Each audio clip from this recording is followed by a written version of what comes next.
Hey Troy, how you doing, mate? Yeah, good, Jason. How are you? Not too bad. Let's jump straight in. So why don't you That's tell good. people just your story, how you got here, how you had OP, the whole shebang. Yeah. So for me, I struggled with OP for a couple of years before I sort of finally made the connection with yourself. So I like to do long distance running. So, I'm typically used to running 3 or 4 or 5 marathons every year. And then we're starting to get sort of pain through that OP region. Saw a series of sort of physios and things like that, and a lot of misdiagnosis, a lot of crazy treatments before I finally sort of stumbled onto a few of your videos online and made the connection with you and started the program. So it was a bit of a good moment for me. Now, when you so obviously you see some of the videos, we do one of those like Yep. assessment sessions and stuff like that. And then I what's it called? You sign up, I send you through your spreadsheet and stuff, and Yep. you kind of get stuck in. What was your experience? What was your thing when you first sort of jumped in? Like what was it like for you when Yep. you first sort of jumped into it? Yeah, I think when I first got the spreadsheet, it was slightly overwhelming, to be honest. There's so many tabs and so many lines, and I Yeah. wasn't quite sure whether to just start at the top and work my way down. Um, but what I did find is like the more you get into it, the more you get a little bit fascinated with it, the more you understand how it all sort of, how it's supposed to work together. So it sort of took me a few weeks, I guess, to build that confidence.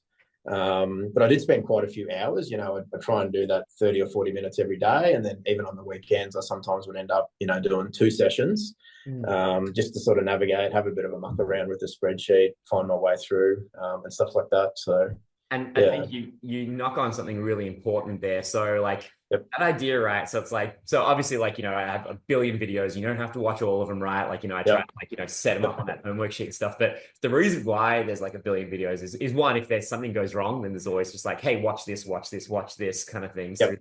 but it's it's hopefully to try to do what you're describing, to get fascinated a little bit, because Yeah.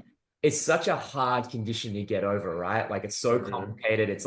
It's trying to deal with movement patterns that you've probably been doing maybe your whole life that only now are becoming problematic and things like that. And so it's Yep. oh, if you can kind of understand, and obviously you're not going to understand to the level that I'm doing it every day kind of things that you're Yeah. going to get it. But if you can just understand the overarching picture, if you can kind of understand how the core works and how the breathing interacts with that, and just those Yep. slightly bigger picture things that interact with the exercises and interact with why you've gotten the problem, to me, it's just oh, cool. Now you're driving the ship a little bit more, sort of thing. Yeah. And so it's Yep. cool. When a problem comes up and I ask you, hey, what are you feeling? What's going on? And so we as we try Yep. to figure out a problem, it's oh, cool. It's I don't need to rely on me so much telling you stuff. I can more just ask you stuff, get your feedback, and then be oh, okay, cool, cool. Yeah. That's happening here. Oh, maybe you've Yep. misunderstood that. You just need to do this instead. Whilst, yeah, if it's Yep. and I've done it with people who don't watch all the videos and it's fine, they get better, but it's harder and it's not as satisfying in a way because for me, the happiest thing, which I'm sure will say to training people, is just cool, you fix them. And then they just I never they never need someone like me again. Kind of it's not, and it's just oh, and I feel oh, if you know all the background stuff, right? When something goes wrong, hopefully in the future, Yep. it's you can just get into the gym and just figure stuff out, things like that. Yeah. Yeah, it's if you can, Yep. so anyone watching this, if you can just kind of come out of it, and this is going to sound wanky, but if you can just come out with curiosity and just be Yeah. yeah, Yeah. what's going on? Why is this happening? Why do I have this injury? Why don't other people why does my Yep. foot do this thing? Why does my back do this? It's yeah, OP is going to take a while to fix anyway. There's no Yeah. quick, super fast pass anyway. So you may as well Yep. kind of try to enjoy it. I don't think anyone Yeah. really enjoys it, but you may as well make the best of it. You know what I mean? Yeah, definitely. Yeah, and Yeah. it's okay. So And I think you learn a lot though by doing that. I think that sort of self-discovery and getting a bit fascinated of, and I've run all my life, but I've learned a lot about myself and my body just from mucking around myself in the spreadsheet. And I even find now I sort of jump back in there and I can do a bit of a word search and find an exercise that you and I might have done in the second or third week, but it just sort of is something that I think I might need at the time. yeah, I it's really find that's been really good. yeah, and it's funny that word search kind of things is I wish people would Yep. do that more as well. Just being if you just Ah. there's so much because I think one day I counted it and there's over 1,000 videos on there, right? So if you just control F and type Yeah. it'll probably find something that's relevant Yeah. to what's going on with your body, because like even if it's years Yep. later, like you'll change your body to get better, but you can't Yep. completely change your body. So like any problems Yeah. that you have are probably going to still relate to the pelvis in some way. So you just do like a word search, you might find something that's kind of useful on there that might kind of help. Yeah. So yeah, I wish sure people at some point in the future, like I assume they're just going to feed all those videos and all the session recordings into a chat GPT, and then I just going to get replaced by chat GPT, and that's just going to like Oh, it's that'd just be gonna be, fantastic. Yeah, I would love yeah. It'll be like, that. yeah, everyone can just have their own personal, like, individual AI trainer and stuff like that. I assume that's going to happen. Hopefully when I'm long enough, but like, yeah, like that's Yeah. probably going to happen at some point.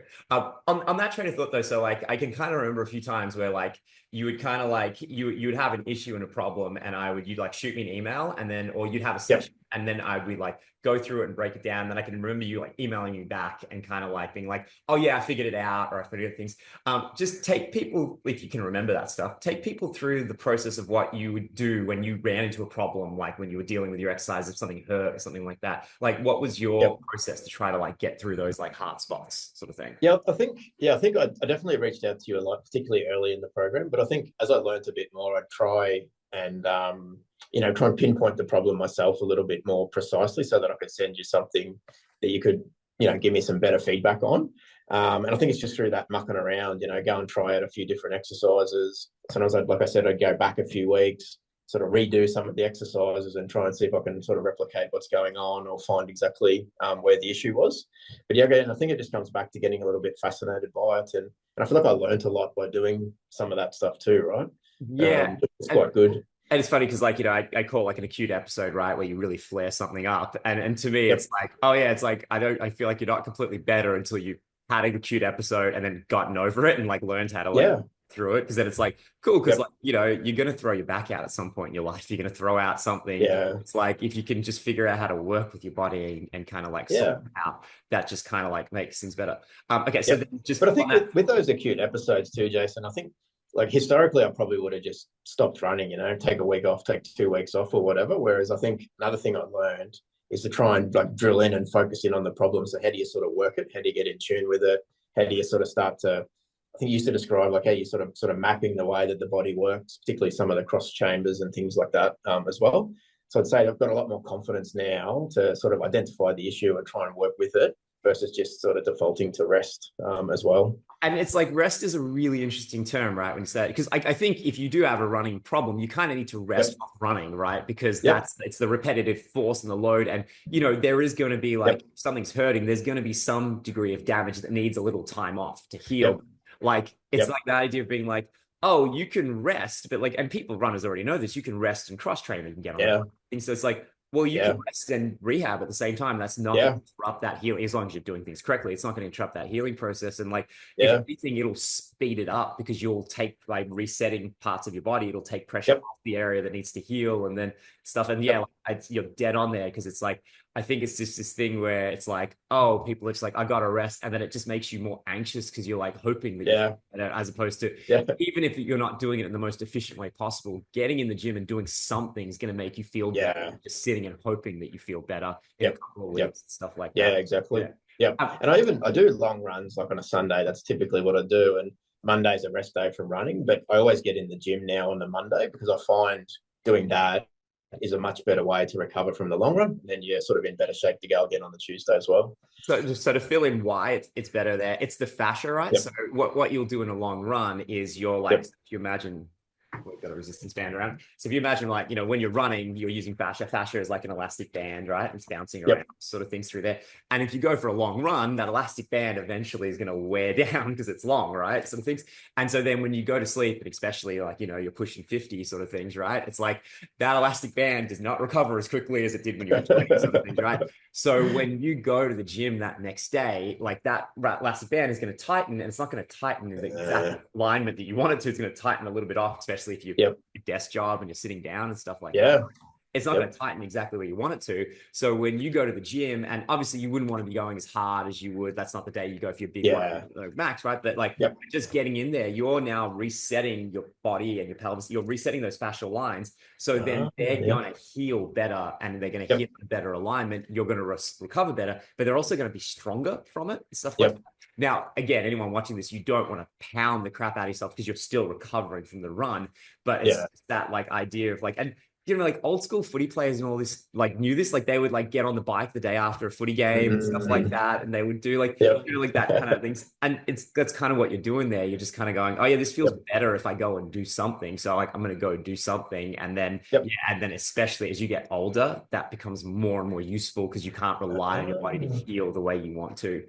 Things and stuff like that. Assuming again, you're not overtraining, and like sometimes with runners and athletes, it's like, it's kind of like, no, you beat yourself up on that run. Now you're beating yourself up in your gym workout the next day. This is not a good idea, kind of things. But if you can stay in touch, that's really good. Okay, so then following that train of thought, like that kind of things with it. So how would you say? So like, you know, you're doing all that other physio and stuff beforehand, and whether that was good or not, irrespective. But like, how was your approach to your rehab different when you were working with them to like when like things like how did you change your approach, your like volume, your things? Like, do you feel like there was a difference in how you went about doing things, even irrespective of the exercises and all being different, stuff like that? I think as the program got on, I definitely got like more and more into, you know, trying to get in tune with my body and trying to do a bit of that self-diagnosis and self-discovery. Whereas I think I was probably just relying on the physio previously. You know, I'd rock up for my session each week. She'd tell me to do this and that. I'd do it. I'd do a few exercises during the week that she gave me. But I think I was quite dependent on her. Whereas I feel like I sort of learned to become, you know, quite independent working with you through the program.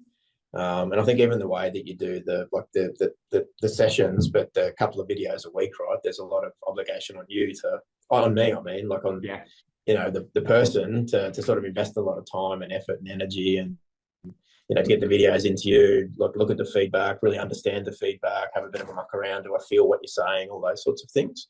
So yeah, I think that independence is one of the key differences. And that's like just the dead on thing that I just like anyone watching this, that you just want to go, it's just going like, the way I like to describe is like, no one's coming to save you kind of things. Or it's like, you know, like you go through all these therapists and like you go through the cycle where, and I don't know how bad your OP was, right? But like you go through the cycle where, because I had it with my back, right? Where you're like, you see a new practitioner and you kind of get filled with hope. And then that hope, you often feel better the first couple of weeks. And I assume it's probably more placebo than anything. It's like, even when people see me and they like, oh my God, I'm already feeling better. I'm like, I'm great. I'm real happy for you. But I'll always be like, look, just don't buy it. You're gonna feel crap again in a couple of weeks. So like, don't buy into it. I'm like, don't be happy when you feel good. Don't be sad when you feel bad. Just focus on the work, kind of things. But like, you're dead on that idea of like, anyone watching this, like, if you can just be like, it's on me, I got to get this right. And like, I even tell people like, you know, I'm not going to fix 100% of people 100%. Like, you know, some people I'm going to get them to 80%. Some people I might only get to 7% right. But it's like, oh, the second it's like you're the one in control, well, then I'm just a tool and you just choose to, you know, you just choose to use me when you want. And then you're like, cool, Jason, you've got me as far as I can. I need another tool. And then you can go and seek out another therapist and get that extra 30% if you need or whatever. But it's like, it's like at that point, then therapists are just these tools that you use when you need them to get the outcome that you want, kind of things. And it's like, once I think people are at that point of ownership of what's going on and stuff, it's like, oh, you're going to get better. You know what I mean? And it doesn't matter if you don't find the right therapist, because if you're in control, you're going to be way more analytical of that therapist and you're going to get out way sooner. You're going to be like, I don't think the therapist knows what they're doing. I'm going to leave them and find another one. And then if I take 10, 20 therapists, doesn't matter. You'll just keep going because it's like, oh, I've got to do this. Whilst, like the thing with my back as well was just like, there's just a sense of hopelessness because it was like, another person can't fix me. It was just like, am I ever going to actually get better? Because really I was waiting for someone to save me. And the thing is like, you know, as hard, and like, I like to think I try really hard. I put in a lot of effort, but even then no one is going to put as much effort in as you are for yourself. So, like, you know, and so you always get this feeling like, this therapist doesn't really care. And they don't really think, and it's like, every therapist cares, right? Like, it's just that they're not going to care as much as you care because, you know, I mean, they've got 20 other patients and they've got a family and they've got kids and they've got like their stuff, right? It's like, oh no, yeah, you've got to care more than everyone else, and you've got to take Yep. ownership of all of it because no one else Yeah. can and will, sort of thing through there. Yep. Okay. So then the last thing, just if you were going to give any advice to just anyone who is in your situation, anyone dealing with this right now, is just watching this, what would you want them to know? Um, well, I think there is no quick fix, exactly as you described. Like, there's no pill, there's no 1 or 2 sessions. I feel like it's a process that you've got to go through. Like, I was totally frustrated at my wit's end. Most therapists' recommendation was that you're too old, just give up running. You've reached that point in your life, which devastated me because it's part of my identity, right? It's what I do. You're not even that old. Yeah, tell me about it. That's what I tell myself. But I think, yeah, it is a process, but I think, like, once I got into the process, say up to about the 5th, 6th session, I really started to appreciate that, and you get sort of, your motivation gets sort of greater and greater. You're starting to have a few wins, you're gathering momentum, you're learning a bit of stuff. So I think, yeah, if you sort of get into it, just to stick with it, see it out to the end. Yeah, and I've stuck with it. I'd say, like, even though I finished the program and I felt a lot better, I still I still use the spreadsheet. I've got a little warm-up routine that I have in the spreadsheet that I do before I go for a run. It takes me about 15 minutes, but it's a really good investment. And then I've got some other exercises still on the homework sheet, which I manage. I've got a list of about a dozen of them. And I'm doing those still today. And then I sort of chop a few out once I think I've got the hang of them, and I have a muck around with the spreadsheet on the weekend and put a few more sort of new ones in. So I just sort of feel like the journey's never over, right? It's a bit like it's a bit like sweeping water up a hill. The minute you stop, it'll come back at you, type of thing, and you'll be starting again. Well, the hill is aging, and basically, Yeah. like, as you keep aging, well, it's like as you keep aging, it's like Yep. like it's almost like your potential is going down more. Like, you're never going to be as fast as you could have been and stuff. But my Oh, hope no. is like, if you can improve your efficiency, it's like Yeah. maybe you'll never notice. You can actually, like, just Yeah. stay level. Yeah. Like, you can almost hold Yep. on for longer and longer and, like, not notice it. Yep. The thing is you probably never reached your potential. You don't know what it is. So it's like, Yeah. oh, the more you work on your body, the more efficient you get, the more you can get Yeah. out of it. So it's like, you won't notice it because you'll keep getting older and the hill will keep getting steeper. Yeah. But if you're holding on and you're like, Yep. 48 and you're 58 and you're like, Yeah. within 10% of what you are now, that's Oh, massive, because every yeah. decade beyond, like every decade beyond 30 is just exponentially worse. It's like Yeah. the results are getting worse and worse as you get through that, and especially once Yep. you're at 40. It's like 50 is like 40 to 50 is nowhere near as bad as 50 to 60, if that makes sense. Yeah. So it's like, Yeah. if you're holding Yep. on at like 50, like 58, Yeah. still like within 10% of what you're doing now, that's massive. So it's like, yeah, you're going to keep sweeping the water uphill. So if you can just keep at it, maybe you can keep it and keep going and just like keep it through there. Yeah. And I then, think so. and then hopefully if you can stay within, 10% of what you're doing at 68 of what you're doing at 58, Yeah. that would be amazing. And but Yeah. thank you so much for doing this. And anyone watching this, I hope you can take a lot away from it. But yeah, thanks so much, Troy. Nah, likewise. Thanks, Jason.